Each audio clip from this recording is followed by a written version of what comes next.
Dobro večer, poštovani gledalci, dobrodošli u Klub književnika. U prošloj emisiji govorili smo o lepim stranama sajma knjiga u Beogradu. Međutim, da je bilo i loših strana sajma, govori nam sljedeći prilog. Sramota! Prava atmosfera za 31. oktobar za horor priče. Znaš neku horor priču? Ali bude strašno da se useneš. Evo sajam knjiga sad. Što se završio. Šta ti kažem, potpuno spektakularno. Ne samo ko tu dolazi, pošto mahom o tome se priča u medijima. Jao, došao ovaj da bude viđen, jao, došao onaj. Treba se povede priča o tome ko tu sve izlaže knjige. Jer to nije ništa manje ruglo i besmislice. Pazi, ja stojim na svom štandu, Veseli četvrtak, deo štampa, prodajem svoje knjige, prodajem stripove. Preko puta, nova poetika, Kruševljani, ludaci, algotivni ludaci, carevi, alternativci. To je sad preko puta mog štanda, a pored mog štanda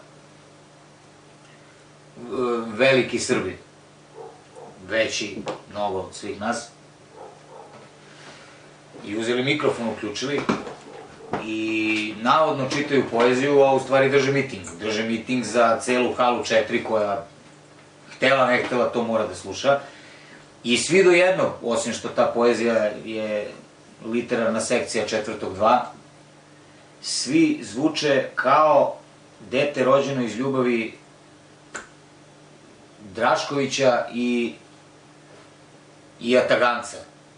Znaš, kao, kada govoriš ovako, onda mora da su stihovi izuzetni samo zato što ih kazuješ ovako. Srbin srce nije dao, on je večnost odabrao. I sad pazi, u jednom trenutku šta se desi? Na razmaku vazdušna linija 2 metra uključe mikrofone i oni i ovi sa nove poetike i u isto vreme govore. I sad onako trešti, ne možeš da čuješ ni jednoga, a ovaj jedan od ovih što su do mene izašao skroz, prišao do njihovog stuba i tu stao. I namjerno odatle mitinguje čovjek, sabotaža. Bez znaka ostaje, vazduha nema, od zvijenih papirja, mreža i prerotike. Volim te... Borba za svakog čitavca! Ne ide vam! Isto plemenito je. Dozvolila si sve osjećaje moje, duša moje me hoću deli, samo lep, drug čovjek, periželi. Volim te jer je svoj zvučiš od svoje... Živjela kultura! Srbija! Znaš šta je? Znaš šta je kultura? Evo ga. Najveći kulturni događaj godine izgleda ovako. Sad pazi šta je situacija. Ja idem redovno svake godine na sajam knjiga od osnovne škole, od onoga kad su bile ekskurzije, kad je bilo, znaš, a kao autor učestvujem od 2008. I to je sve gore i gore. Ovi se tako sada svađaju i prepucavaju. U stvari to, ja ti pričam o svojoj naivnosti, što sam ja mislio, sad je to književnost, to je umetnost, to neke prosvećene glave, to, znaš. A u stvari, šta je tu glavni problem? Ljudi misle ako su nadrogirani da su automatski Baudelaire, ako su alkosi da su automatski Po, a ne shvataju da možeš da budeš i samo obično džukela i ništa drugo. Ima štandova koji smrde na rakiju, ljudi smrde, jedan dolazi čiča, ne lako dolazi, staje ispred mene, on je neki pesnik, dolazi i kaže mi iz čista mira, a taj čovek je Arapin. Mene onako nervirala ova situacija, što se dešava, kažem, ko je čovek, gospodin, o čemu pričate? A on stoji ovako meni, kaže. Znaš, oni ljudi što počnu da toliko je razvaljen, da on priča s tobom, a onda nastavi da priča sa mnom, misleći da to došte, ne vidi on tu sad sagovornik, strašno. Nebitno, uglavnom, krenu ovi tako da viču i uzjoguni se narod okolo. Tu u jednom trenutku čak dođe obezbeđenje, dođe policija. Da, pre toga počnu da se psuju. Ne mi to Dnevnik pište. Tako derete ravno. Može to tiše na vašem štanu. To je sloboda, sloboda. Puši kurac. Jasno? Jesi jasno?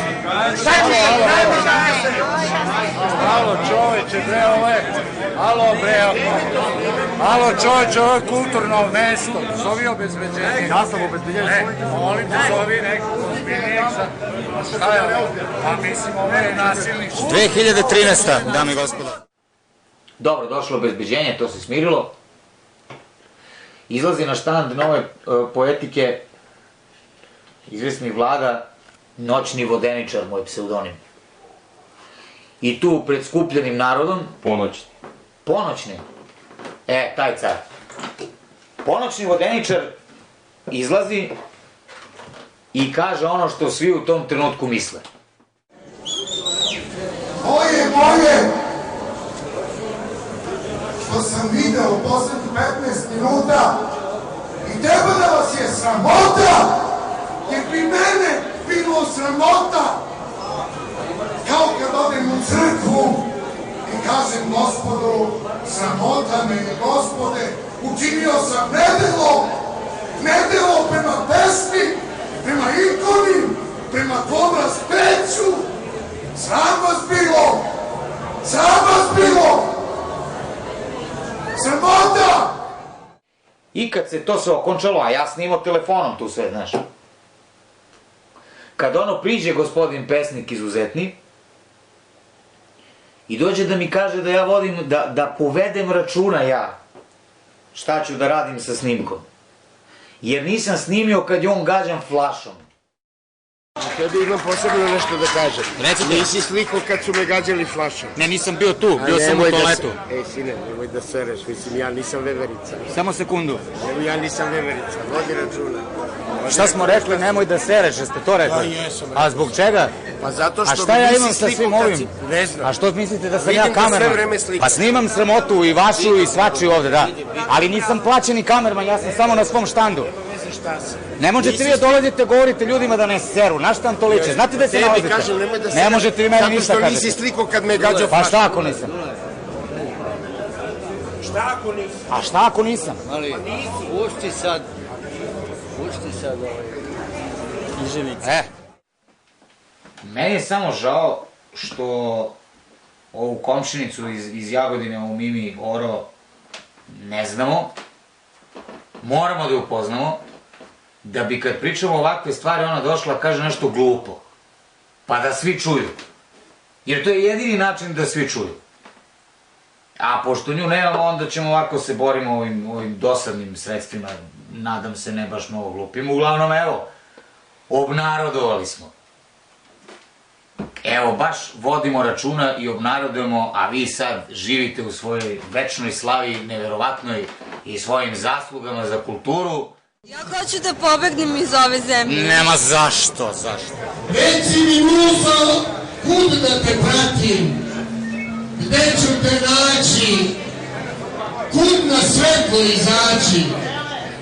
Kome ću pesme pevati ako te tmina obuhvati? Moj večerašnji gost, Marko Šelić, Marčelo. Dobro večer, Marčelo. Dobro večer. Tvoj snimak na sajtu YouTube pogledalo je nekoliko desetina hiljada ljudi. Rekao si da je to slika, jedna od slika Srbije. Kako promeniti tu sliku? Pa, evo, u trenutku kad ja razgovaramo, sad ga već videlo više od 100.000 ljudi. I mislim da je to dobra vest. Bez obzira što je vest suštinski ružna, mislim da treba da bude viđena. A kako se to menja, znaš, taj događaj iza sebe ima dva suštinska razloga. Jedan je, čini mi se, organizacija samog sajma, a drugi je mentalitet. Ovo prvo, pretpostavljam, je lakše promeniti jer je tehnička stvar. Ja ne smijem da tvrdim, pa i neću, ali čini mi se da je prosto organizacija takva da bilo ko doplati koliko treba da bi do njegovog štanda stigla struja, dobit će struju, dobit će utičnice, onda može da uključi mikrofon i očigledno bez ikakvih ograničenja sme da radi šta hoće, što nije dobro, zato što koliko god se svi borili za kupce, mora postojati neka razlika u načinu reklamiranja robe, proizvoda na pijaci, zelenoj ili stočnoj, i na jednom sajmu knjiga koji bi trebalo da je hram kulture, ne jedan sajam knjiga, nego onaj sa velikim S. Tako da, pretpostavljam da bi neko ograničenje te vrste koje bi sugerisalo prodavcima, ljudima koji predstavljaju svoje knjige, autorima, pa i autorima, dakle, da ipak ako već sami nisu doneli neko kućno vaspitanje koje nema veze s umetnošću, ima zaista veze s vaspitanjem, ukoliko im to nije zapakovano u koferu koji svugde nose sa sobom, onda to treba regulisati drugčije. A ovo, drugi problem, drugi razlog, ovo što se tiče mentaliteta, to je ono sa čime mi stalno kuburimo i ne znam šta je rešenje za to. Misliš li da je koren neki dublji možda da vuče iz detinjstva, iz nekog vremena kad smo odrastali u 90-im, pa se to i danas prenelo na neki način? I da je to teško promeniti nekim zakonom, već možda merama obrazovanja? Sigurno da. Ja spominjem zakon samo zato što mislim da je obrazovanje taktika koja je uvek na dugom štapu. Treba vremena da bi došlo do rezultata kad hoćete da edukacijom postignete nešto. To je jedan, čini mi se, dalekosežni plan. To neće dati rezultat sledeće godine. Zakon je nešto što počne da deluje onog trenutka kad prosto počnete da ga sprovodite. A naravno da suštinski više verujem u edukaciju, u nekakvom, duhovnom smislu, ali u ovom praktičnom, u ovom de facto smislu teško, jer se u mnogim slučajima i ne primenjuje. No, ajde da pređemo na neke lepše teme. Kakav je utisak sa sajma knjiga? Izuzev ovog što smo videli. Pa ja sam, imao prilike sada u intervjuima, apropo ovog incidenta, baš da kažem koju i o toj lepoj strani. Često se dogodi pitanje da li je ovo pravo lice sajma knjiga. Ja kažem, nije, ovo je jedno od lica, ništa manje pravo od drugih, ali to ne znači da ono urušava ukupan utisak, odnosno urušava ga sigurno u nekoj meri, ali ne sasvim. Sajam knjiga je za mene jedan užasno važan period godine bio i pre nego što sam mu pristupao kao autor. Prosto, još od osnovne škole, to se i kaže u ovom klipu, sam voleo da posećujem sajam, da pazarim knjige i stripove koje želim po nižoj ceni ili da nađem nešto što nisam mogao da nađem drugde, i sajam je to i dalje. Dakle, ne bih samo voleo da se ovaj klip čita na taj način, da je kao sad to jedino što sajam knjiga nudi. Naravno da ne, apsolutno ne. To, kao što sam rekao, i dalje jeste hram kulture, jeste oaza za čitaoce i to će sigurno i ostati. A ima, nažalost, i ovu drugu reality show stranu koju na neki način treba sankcionisati. Najzvučnija i najprimetnija. Čini mi se, da li misliš u stvari da je kvalitet izgubio bitku protiv kvantiteta? Bar na sajmu. Pa i ne samo na sajmu, mislim da je to globalni problem, to čak nije problem ni samo Srbije, jednostavno nastala je ta konzumentska era i to nije samo fraza, ljudi imaju užasno malo vremena, primećujemo svi da čak ni jedan klip na YouTube-u neće biti odgledan do kraja ako nekoga ne zakuca za stolicu u prvih, 15 ili 20 sekundi. Tako stoji pažnja danas. Sve je dostupno, sve je nabavljivo i samim tim mnogo manje poštovanja čovek ima za početak za predmet koji je nosilac umetničkog dela, a kamoli za samo umetničko delo. Ti znaš kad smo mi bili klinci s kojim se poštovanjem jedna kaseta uzimala u ruke ili strip koji je redak, književno delo koje nije tako lako nabaviti. Ti si prvo imao gotovo versko strahopoštovanje prema samom predmetu što ti je dopao šaka, a onda kad počneš da otkrivaš njegov sadržaj, to je tek neka posebna vrsta uživanja. Sad se sve to izgubilo, sve ide užasno brzo, šansa da budeš višeznačan kao autor, odnosno tvoje delo, sad je znatno urušena načinom na koji se delu pristupa. Kako će neko otkriti značenje ako nema strpljenja ni da linearno izgura čitanje? Ali reci mi, nedavno si najavio album na Pet Showu, pesma Pegla govori o mladom čoveku. Koliko on oslikava današnjeg mladića? Pa ja sam siguran da oslikava, kao što sam i siguran da ne oslikava svakog. To je opet da se nadovežem na ovo što smo već počeli o čemu smo već počeli da razgovaramo. Bilo je i takvih komentara da ova pesma generalizuje, a ja sam kazao taj vaš komentar je generalizacija. Ne generalizuje pesma. Vi generalizujete time što tvrdite da pesma generalizuje, pa sam onda to, usudio sam se da povučem paralelu sa filmom Klip Maje Miloš, gde je isto bilo komentara da to nije realna slika. Zašto? Pa zato što nisu svi klinci takvi. Pa kažem, naravno da nisu, ali ima i takvih i film govori o takvima. To meni zvuči potpuno isto kao kad bi neko sada bio po struci profesor hemije i kad bi mrtav uvređen govorio o seriji Breaking Bad, tobože tvrdeći da ta serija govori i poručuje da su svi profesori hemije takođe i kuvari crystal meta. Ne, to je priča Waltera Whitea, te tako i ovde u ovoj pesmi taj momak, taj Darko, po nadimku Pegla, je osoba od krvi i mesa. Pesma se trudi da, a i njen autor, da u roku 3 minuta malo da i istoriju tog momka, da se eventualno nagoveste i razlozi zašto je on postao takav. Dakle, trudio sam se da on ne bude osoba, a ne prototip, ali naravno da u nekoj meri, budući da on nije usamljen slučaj, ima i nečeg prototipskog u njemu. Pa ima dosta usamljenih slučajeva, dosta takvih slučajeva imali smo sad primjer na Marakani kad su zapalili stadion. Da, recimo. Mislim, definitivno, znaš kako, ljudi mogu da se prave ludi, ali ne treba ti nikakva statistika, treba da prošetaš gradom i vidi se da imamo problem. Ja sam čak pokušao da napravim pesmu koja ne optužuje, koja ne gura na taj način prst u oko, tako što prosto s neke visine kaže ti si takav i takav. Verovatno ga u izvesnoj meri i okrivljuje, ali ga čini osobom, objašnjava nam šta se tom momku desilo i zašto on misli da je nasilje dobro. U ovom konkretnom slučaju, zato što je bio žrtva nasilja.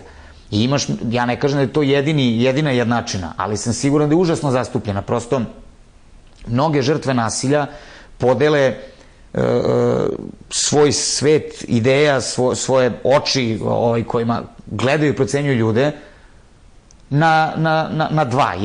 Jedno su žrtve, a drugo su nasilnici. Pošto sam danas žrtva i više to ne želim da budem, jedino rešenje mi je da ja postanem nasilnik. Ili nosiš sedlo ili nosiš mamuze. Tako je. I kažem, siguran sam da to nije jedini put, ali mislim da je užasno čest, ako ne i najčešći. To je recept po kome neko odlučuje i naravno to što se država ne spominje u pesmi nije slučajno. Ne spominje se zato što je, nažalost, u ovom trenutku nema u takvim situacijama, pa je nema ni u pesmi. Kad imaš društvo koje prosto govori indirektnim načinima, a možda je baš to direktan način, ta indirektnost, kad ti govori da nepoželjno ponašanje možda baš i nije tako nepoželjno, da nije kažnjivo, onda jednostavno... Ili blago kažnjivo. Da, onda naravno da svi, a prvenstveno klinci, gube kompas oko toga šta se sme, a šta se ne sme. Da li je tu problem u uzorima možda? Pa ima i toga sigurno, da. Mislim da, recimo, moja i tvoja generacija je mnogo više čitala stripove. To može da zvuči kao naivan argument, ali tvrdim da nije. To, figura heroja u glavi bilo čije je važna, usuđujem se da kažem skoro pa koliko i figura roditelja. Jednostavno, neko ko ti pomogne da u sebe učitaš izvesne moralne kodekse je svakako važna figura za tebe. To je ono što heroji rade. Ako imaš pogrešne heroje, imaš pogrešan superego, krivo nasađeni superego, pogrešan stav, automatski. Tako je. Ono što mene raduje jeste što i ovih dana primećujem i uopšte godinama tvog rada, imaš dosta poštovalaca, neću reći fanova, jer mi je to reč estradna i strana i tako dalje. Misliš li da ti mladi ljudi, kao i ti, posjeduju spremnost za promenu? Pa vidi, možemo sad da govorimo nešto što je lepo da se čuje, ili da budemo realni. Ja uvek biram ovo pod B. ima dosta poštovalaca i beskrajno sam im zahvalan na pažnji koju ukazuju onome što radim, ali u svačijoj publici imaš ove i one redove. Prosto neko je tu zato što ga to trenutno intrigira, zabavlja, zanima na bilo koji način. Drži mu pažnju dok te sluša otprilike. Da. Jednostavno da, koliko god si ti trudio da uradiš nešto sadržajno, nekome je to samo zabava za tu minutažu koliko pesma traje. I to imaš, kažem, u redovima svačije publike, bez obzira da li govorimo o muzičkoj ili o čitalačkoj publici. Prosto ne čitaju svi isto, ne slušaju svi isto, ali mislim da takođe u redovima svačije publike postoji ta baza, ta kritična masa koja zaista malo više pažnje, a spominjali smo i taj problem sa pažnjom, dakle postoje ljudi koji malo više pažnje ulažu u to, koji zaista jesu, da tako kažem, pravi sagovornici tvog dela, pa samim tim i tebe kao autora, razgovaraju sa tobom, kroz to razmenjuju neke ideje i veruju u te ideje. Ali vrlo je važno po meni da čovjek, znaš, ne shvati sebe, bez obzira koliki autorski uspeh ima, vrlo je važno, čini mi se, čuvati se mesijanskog sindroma. Znaš, kao ti znaš, ti saopštavaš, ti si Mojsije. Mnogo je bolje ako čovek uspe da izrazi svoje mišljenje, ali kroz delo koje više poziva na polemiku nego što tvrdi. Ja verujem da je to moguće izvesti. Otvara neka nova pitanja. Tako je. Ima sasvim dovoljno prostora da se u tom otvaranju pitanja vidi koju stranu ti zastupaš ili zastupaš više kao autor, ali postoji razlika između toga i tvrdnje, gde ti negiraš tuđe mišljenje i govoriš da je glup svako ko misli drugačije. To mislim da nije dobro, a dobro je kad delo otvara pitanja i poziva na polemiku. Pritom, ja pročitao sam i tvoje kolumne i čitam i pratim. Koliko reč ima snagu?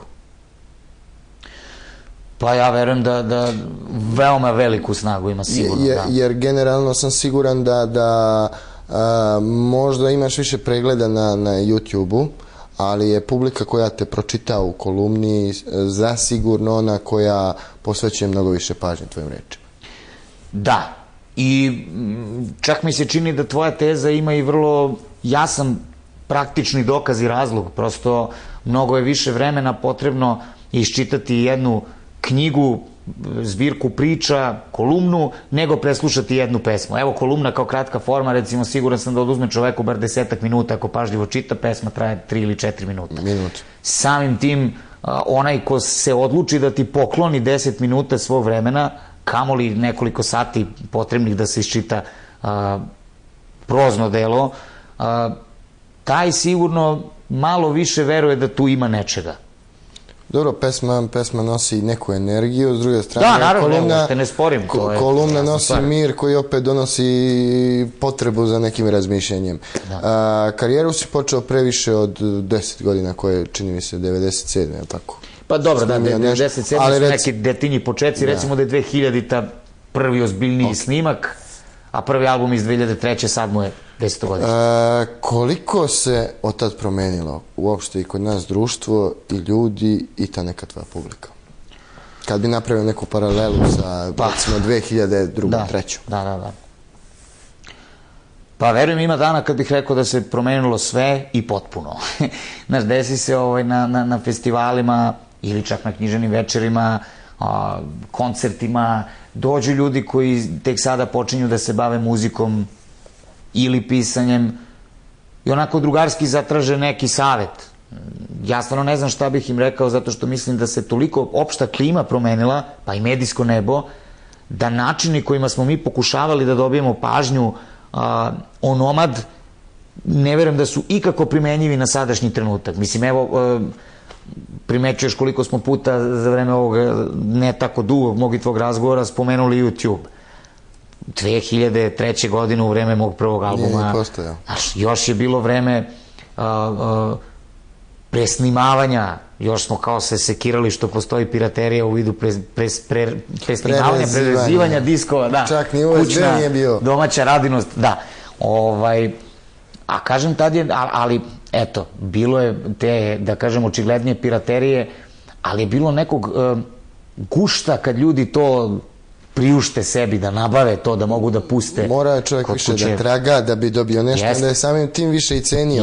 Jeste. Tako da kažem, u suštini samo bih ti sad taksativno ponovio sve ovo što smo već rekli. Promenilo se i to upravo iz razloga koje smo do sada naveli. Pošto je to tako, definitivno i autori moraju da se snađu u novom vremenu.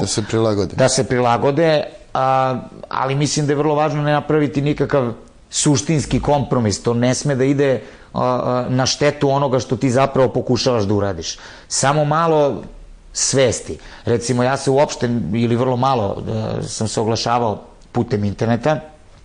Ovo sada, ova forma video kolumne koju sam započeo, nastala je nakon razgovora sa prijateljima gde su mi prosto objasnili da postoji neka, znači ono, zdrava aritmetička sredina između maničnog tvitovanja na svaka 2 minuta i potpunog bojkota svega koji sam ja zastupao dosta dugo. Jednostavno, ako postoji nešto što ti se učini zanimljivim jednom u 10 dana, 15 ili u mesec, kad se pojavi, naravno da je normalno da to prezentuješ tim putem. Nema veze, internet je definitivno preuzeo primat i ne vredi biti baš zadrti čistunac u tom smislu.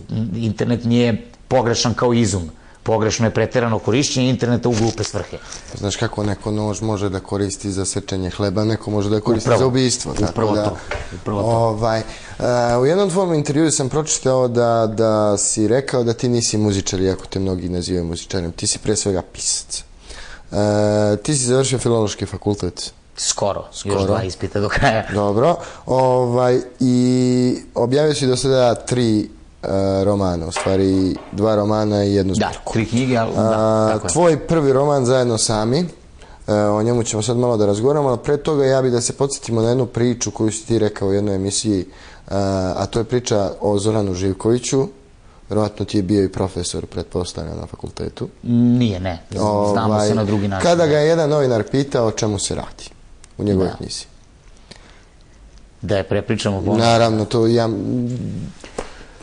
Pa to, mislim da je to više priča sa... Da govori o tome koliko uopšte kod nas novinari obraćaju pažnju na ono što pišu. Tako je, sigurno da. I mislim da je to jedna velika pouka za gledaoce da...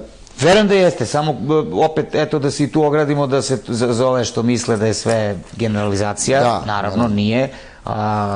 Upoznao sam u ovih 10 godina bavljenja javnim poslom mnogo fenomenalnih novinara koji vrlo ozbiljno shvataju svoje zanimanje i vrlo ga profesionalno obavljaju, ali ima i drugih. Jedan moj prijatelj je kazao da je faktor diskvalifikacije pitanje gde nalaziš inspiraciju. I sigurno jeste, a posle tog pitanja, verovatno najgore na toj nekoj rang listi najgorih pitanja je taj slučaj sa gospodinom Živkovićem, gde to reče zapravo o književnoj večeri, da se izvesnom novinaru, ako se ja dobro sećam priče, žurilo ili ga je prosto unervozio tempo kojim književno veče napreduje za njegov ukus i njegov tempo. I onda je valjda podigao ruku i prosto zamolio da mu se ukratko kaže, da dobije nekakav siže koji bi on mogao da upotrebi za svoj sutrašnji članak i pa da on ide.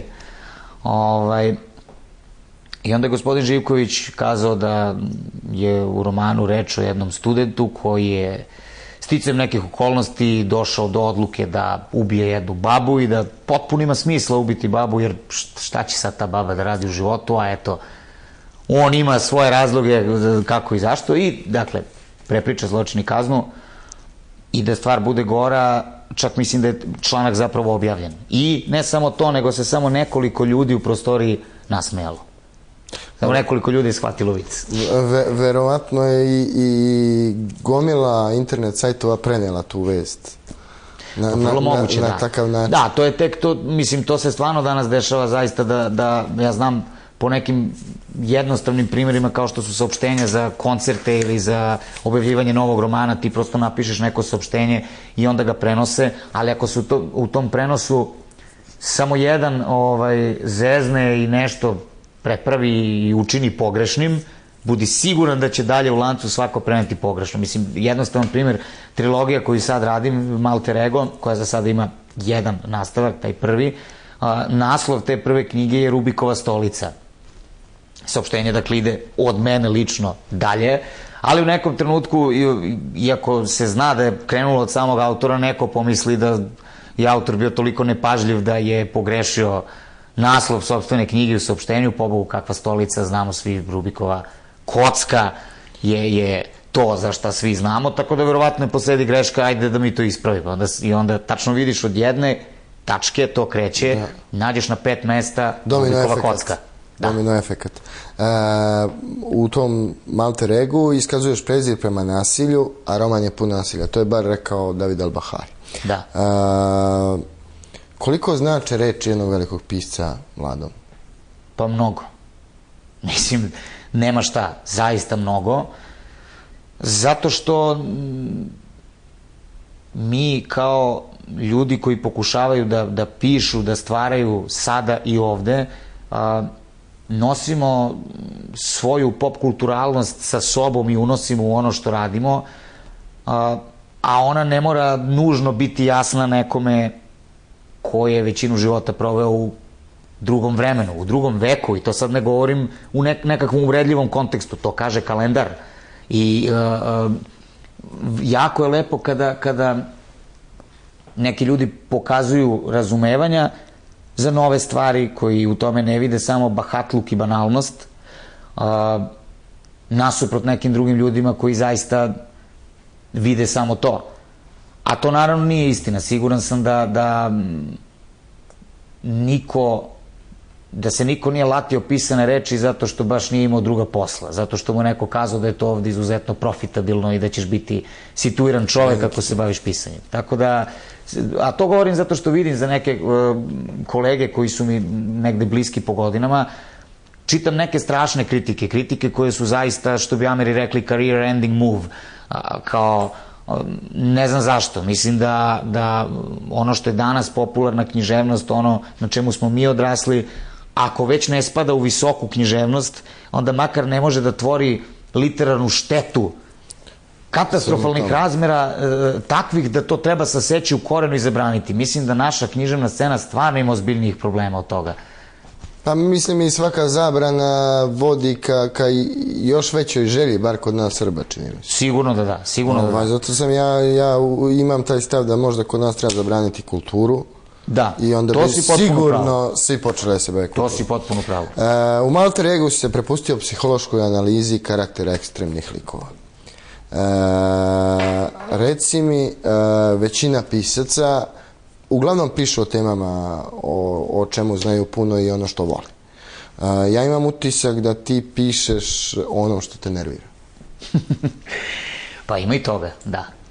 Jer ne verujem da voliš te ekstremne karaktere i te ekstremne... Ne, sigurno ne, ali pišem, eto, i o psihologiji, ona me veoma zanima. Kada smo na 2. godini faksa imali psihologiju kao predmet, i to kao vrlo ozbiljan i težak predmet, slušao sam od nekih kolega da prosto postavljaju i sebi i drugima pitanje šta će to nama, kao zašto sad, ili može, ali usputno, ali izborno, zašto se to sada ovako uozbiljilo kao da je to ne znam kako važno za našu struku. A zapravo jeste, suštinski nema dobrog pisca, a da nije dobar psiholog, to je samo stvar usmerenja, što je prosto krenuo na literarnu stranu. Zapravo to je i osnova. Tako je, sastavni deo njegovog zanimanja je upravo psihologisanje. Znaš, da me neko pita šta je pisanje, kazao bih da je to u stvari vežbanje sposobnosti saosećanja i onda u etapi 2 vežbanje artikulisanja, uobličavanja toga što si osetio u zagradi saosetio. To je to, nema ničeg drugog u tome do ta 2 faktora zapravo. I otuda, tamo gde je psihologisanje, govori se, dakle, o celoj ličnosti i svemu što kroz nju struji, a bes je sigurno jedan od važnih sastojaka koktela svake ličnosti. I otuda da, naročito u koncepciji alter ega gde glavni junak jeste neko ko je sklon nerviranju i koji mora da iznađe načina da se izbori sa time. Tako da, sad pitanje je u tom ambalažiranju besa, hoće li on to uraditi dobro po sebe ili loše po sebe i hoću li ja to uraditi dobro po čitaoca ili loše. Kada proučavaš te ekstremne karaktere, verovatno imaš neku polaznu tačku nekog lika kojeg ispratiš ili... Pa ti ćeš to znati kao neko ko se takođe bavi pisanjem, uvek sve niče iz nekakve klice, iz sitnice koja ti padne na pamet ili je zaista uočiš kod nekoga koga sretneš i onda kreneš da dalje to razvijaš. Ja se užasno zabavljam praveći psihološke profile junaka o kojima želim da pišem i to bukvalno na onaj način da kao, znaš, ajde da vidimo kakvi su mu bili roditelji. Zašto? Zato što svako ko prezire psihologiju uhvatit će se toga, maš šta psiholozi, znaš, uvek to kao lezi na kauč i reci mi o mami i tati, kao da sve potiče od toga. Međutim, realnost je da, doduše ne sve, ali 90% stvari potiče upravo od toga. I ljudi koji navodno preziru taj pristup proučavanju duše, najčešće imaju problem da se zagledaju u sebe na taj način i otuda bojkotuju to kao neku naivnu i potpuno pogrešnu taktiku. Sad, budući da sam po struci filolog, a ne psiholog, to je podrazumevalo istraživački rad, ali užasno zabavan, jer ja bih to inače radio, mislim da bi... Dobro, imaš dosta prostora za to, jer nam je crna hronika i takvi događaj svakog dana na naslovnim stranama. Naravno, apsolutno. Tako da ja kad sam pratio tvoj rad i likove o kojima pišeš, meni su prosto prolazili kroz glavu likovi koje mogu često da vidim. Da, ovde je zanimljivo to što je Leo, glavni junak, nesvršeni student psihologije, dakle on nije psiholog po struci, ali on je jedan od onih ljudi kojima je prosto psihologija religija. Preti da postane psiholog. Preti da postane, da. On je to kao osoba, pa tek bi posle na mesto broj 2 došla struka. Ali psihologisanje je njegov način razmišljanja i ono što je zabavno u našem poslu je upravo to kako ćeš napisati jednog negativca. Jednom reče Goran Petrović, kada me došao na faks, kaže, vi pozajmljujete sebe svim junacima, pa čak i negativcima, i to je istina. Uvek te ima u svima i užasno je zabavno napisati nekoga ko zapravo misli potpuno suprotno od onog što ti inače misliš. Kako njega napišeš, a da zvuči uverljivo. Jer napraviti junaka koji razmišlja apsolutno kao ti ne bi trebalo da je bilo kakav problem. Prosto sedi i piši šta ti ide kroz glavu. Ali ovo je u stvari ono što mene najviše zabavlja u pisanju, jer sam kao mali, znaš, veoma sam se divio glumcima zato što oni na izvesno vreme postaju neko drugi. I to mi je bilo i uznemirujuće i intrigantno, kao kako tačno postaneš neko drugi na određeno vreme. A onda sam shvatio da su pisci nešto još uvrnutije od toga, jer glumac bar postane jedan drugi na određeno vreme. Pisac postaje svi svoji, uđe u sve svoje junake, kao kako tačno to izvedeš, na koliko drugih možeš da se podeliš, koliko drugih možeš da nađeš u sebi. To ti ono kad Kundera kaže ga, svi moji junaci su moje neostvarene mogućnosti, svugde imam ja u sebi klicu svakog od njih. Ali da se vratim samo na trenutak na ovaj roman koji je o ljudima, psima i mišima. Zbirka tekstova. Zbirka tekstova, sadrži i poetski i kritički deo. Čini mi se da ti ne možeš bez kritike. Okej. To je to. Zašto mišima? Priznajem. Zašto? Mišima, a ne miševima. Pošto je ovo sada zapravo četvrti tiraž ove knjige, a prvi u izdanju Beo štampe, u ranijoj uvodnoj reči bilo je objašnjenja zašto je naslov baš taj. Sad, neću ga verovatno ponoviti baš precizno, ali mislim da je pri tom objašnjenju ko su ti ljudi, miševi ili miši, stajalo je da je to jedna toliko drevna tehnika da im zato treba dati ovu arhaičnu množinu u čast njihovog esnafa koji postoji od vajkada. Tako da, iako u njemu ne mislim ništa pohvalno, ali dakle, eto, kad već ima tradicije, dajmo im i reč koja malo... koja ih čini prepoznatljivim. U ovoj emisiji postavljam jedno pitanje svim gostima. To je kakva nam je književna scena u Srbiji?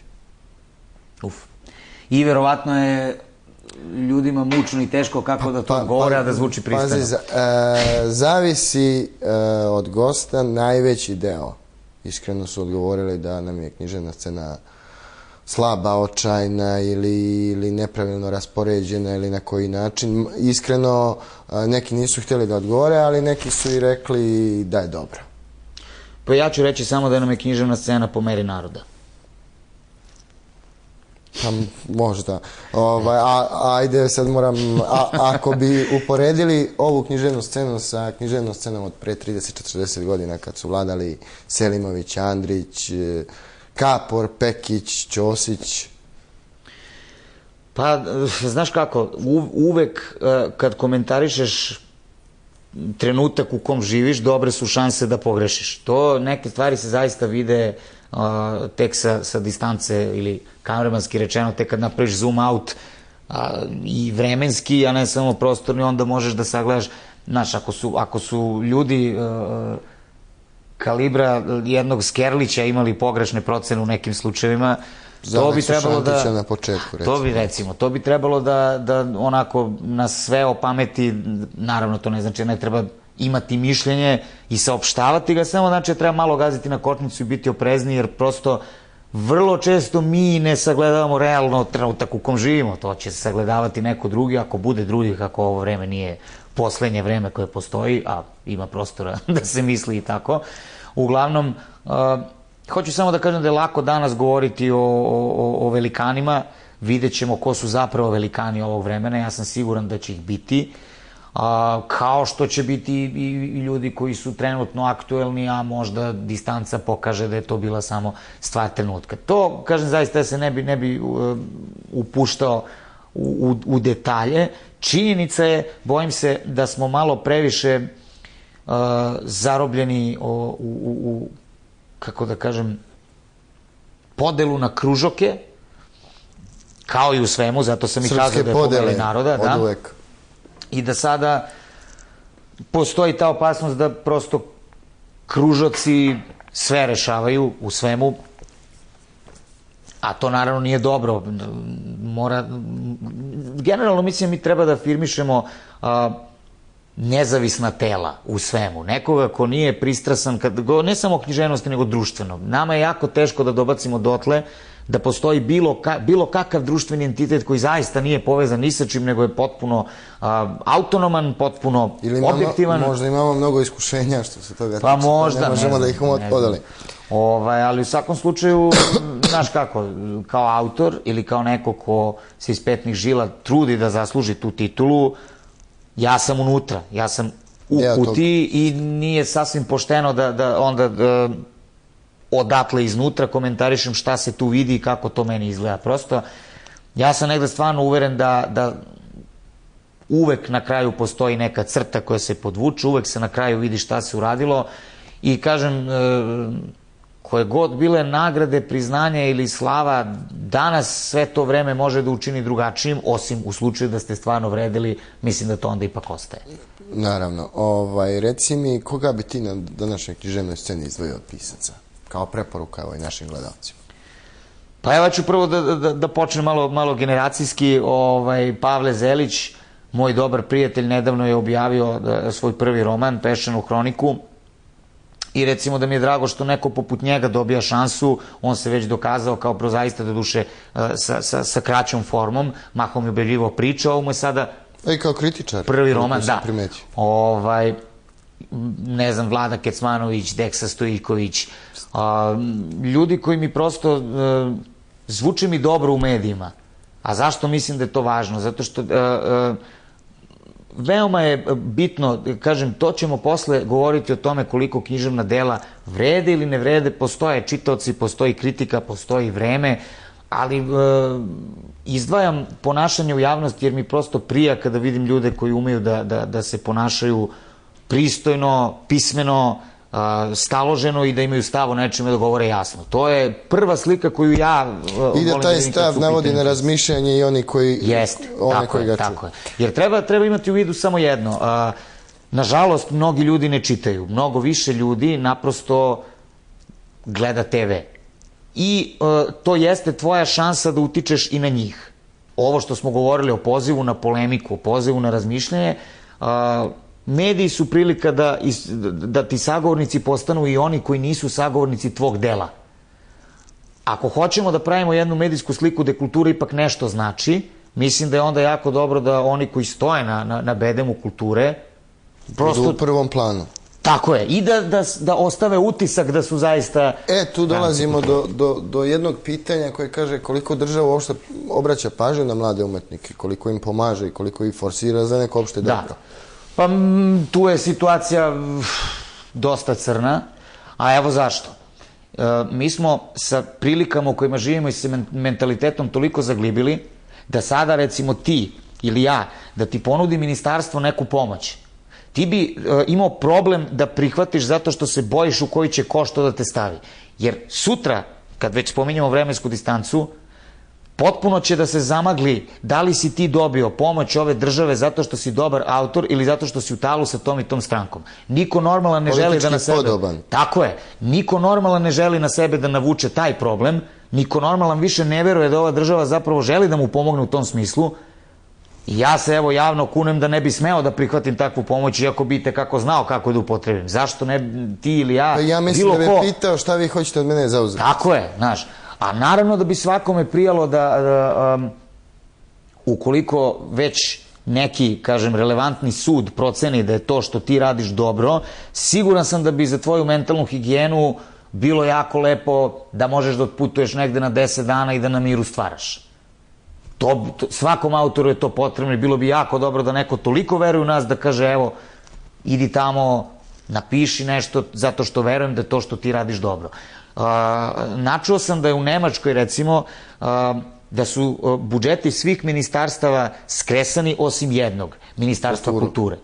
A to je zato što tamo postoji svest o tome da sve ove naše male svađe i podele i naša čuvena podela, najčuvenija od svih podela, a to je na patriote i na izdenike. Četnike, partizane. Tako je, to, sve je to stvar ovog trenutka.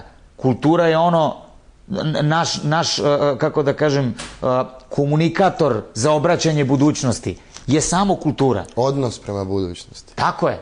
Tu je sadržano sve što mi zapravo imamo da kažemo. Ovo sve drugo će jednostavno pojesti godine i to će neko posle da rekonstruiše iz izvora, da li su se sad baš koškali oko ovoga ili oko onoga, ali kultura je naš trag u vremenu. I u jednoj zemlji koja toliko govori o patriotizmu, meni smeta zašto je glavni oblik zdravog patriotizma potpuno marginalizovan. Kao da to uopšte nije važno. Jednostavno, eto, branit ćemo ćirilicu, a naučit ćemo o njoj samo kako se piše svih 30 slova. To nije odbrana jezika. Jezik se ne brani tako.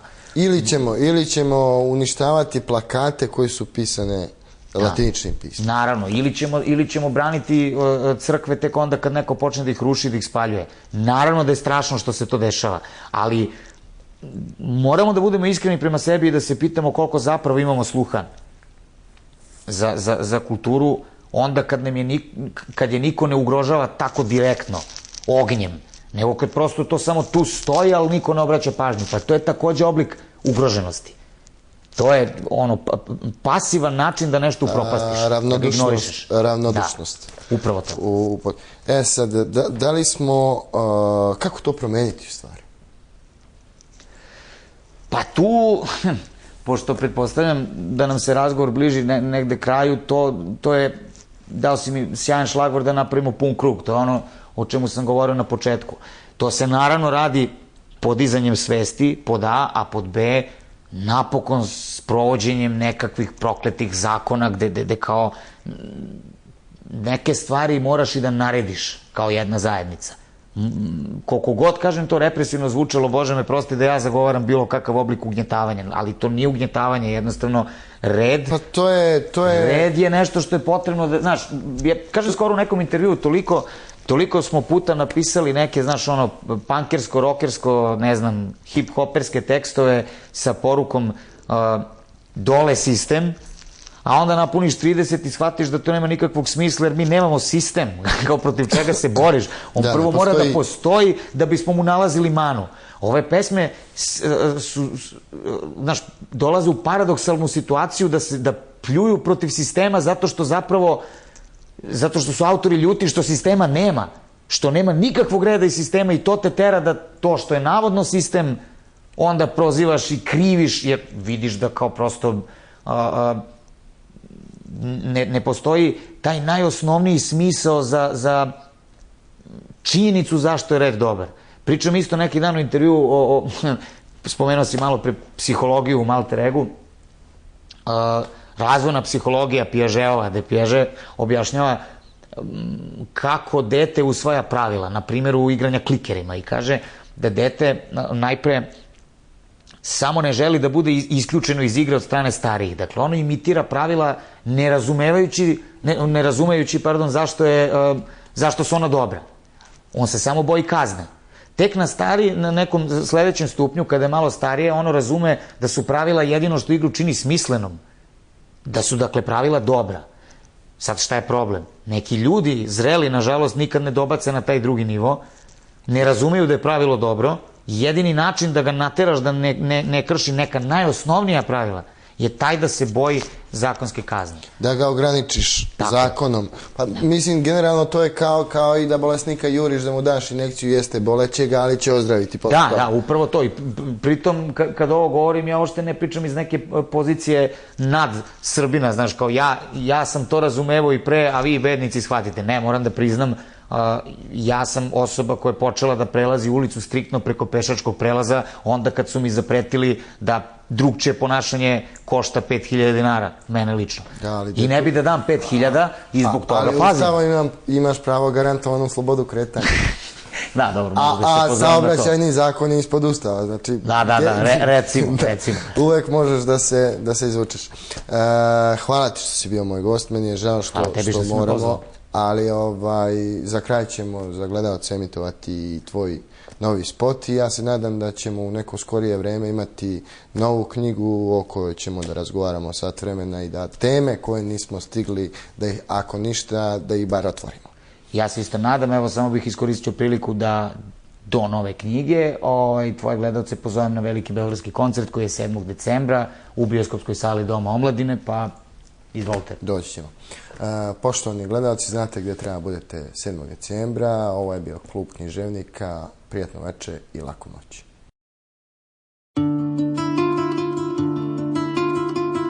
Čep. Ja sam čovek čep.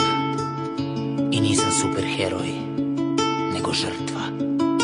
Kada otvaranje duše ima zvuk otvaranja flaše, zna se, razgovor će tu malo šta da spase, a i šta da joj kažeš, reči isčašene od čaše, što očas na oče iza bazde slome se iz zgrade. A mali je sad prvi razred, sluša, čuti, trpi, šta će, svađe i čarke, mame i tate i uvek ta reč. Pare nisu izvor sreće, tako učio si ga ćale, ali tamo gde ih nema nesreća još kako naraste. Ti bi zagulio članke, ali ti nisi član stranke, a sad ti vezu traže čak i da bi radio kao šanke. Stid, beda, diploma, bleda, kraj s krajem, tome kraja nema. I ajde ti žena, kako mali da nema. I drobi ga taj tajac kad zajmi da vrati zajam. Njeno čutanje mu gora kazna, no kad preti gazda stara. Raspori se kožo da vrisak izađe na glas. Evo opet kafana, opet u ruci je čaša. Ali tada crni čovek, tople oči, lepa reč. Kaže vidi, nije kraj, imam plan, imam sve. Azerbejdžan, građevina, malo mučno, ali keš. Evo ruke, samo reci, da li hoćeš, da li smeš. I kao kada izvučeš čep iz sure oča i bes, o stolu prosu se jed i poniženje i žeć. Da učini se baš sve, samo kad bi znao šta. Čoveče dobri, nebo mi te šalje, ti si spas. Jer više nemam kut, a ako padnem ja, šta bi tek oni tad, to samo Bog zna. Učinio bi baš sve, samo da imam šta. Druže moj, nebo te šalje za spas. Baku, mnogo ljudi što spaja ih isti jad, ista glad, iste oči, ista volja da spasu stvar. Ali ovaj obećani grad bar miriše na nadu. Sagradit će život dok budu gradili tu zgradu. Do duše, njih 20 u sobi, bez struje, ali to je valjda privremeno, sve će to bolje da bude. I malo je čudno što svaki pasoš im je uzet. No dobro, birokratija, radne vize, šta je tu je? Dani teku, FOV već jedan mesec, samo jedan toalet, a njih je 90. Sendvič u crnoj kesi, onoj kao za smeće, struje i dalje nema, samo ovo tako ćebe, malo ili ni malo sna, a radi sati 15, psuju ih grde jednog, čak i tukli u besvest, nemaš ni dana da daneš, jer kazne te čim staneš, a one dobre plate samo kasne i kasne. I sada znam sve laže, slagao si me brate, došao da ih spasem, sad oni meni šalju pare, bez pasoša, bez hrane, bez dostojanstva i nade, da odavde uopšte živu glavu čitavu i da spasem. I opet nemam kut, a ako padnem ja, šta bi te konim tad, to samo Bog zna. Žuti i drvi sad sve poniženje i jad. Šta si mi to uradio, mislio sam da si spas. Znao je da sad je već pitanje žive glave, kad kolegu uze infarkt, jer mu ne dandaše da s radom stane. Skupljaše pare da nekako telo kući vrate, strepeći da ni sami drugče neće otići odatle. Jer svako ko se bunio, osim novčane kazne, beše i do krvi mlađen, s pretnjom da je zadnje. Policija neka je, ti si roba, robe neka te. Ko zna ko je sve umešan, tek užas ne prestaje. Ali onda to odjednom puče se, tokom noći neki čovek reče krećite, samo ovde potpiši da je dobro sve, da ti je plaći keši, da se veže fair. Tako to sa svakim pojedinačno, onda mu baci kao psu neku siću na pod, potom sve njih u kombi ko tor, aerodrom i to beše to. To, zar je to sve? Gde je kraj? Šta je posle? E pa vidiš, tu je problem. Sad i priča ima svoj čep. Ti ljudi sad su ovde, oni ćute jer se boje. Tamo negde crni čovek u ovaj košmar vodi nove. Ali onda kad izvuče se čep, cureće oča i bes, po stolu posuće jed i poniženje i žež. Da učini se baš sve, samo kad bi smeo šta, samo kad bi neko stvarno začuo taj njihov glas. Čuo bi oča i bes, jed, poniženje i žež. Da učini se baš sve, samo kad bi smeo šta, samo kad bi smeo da, samo kad bi smeo da, samo kad bi se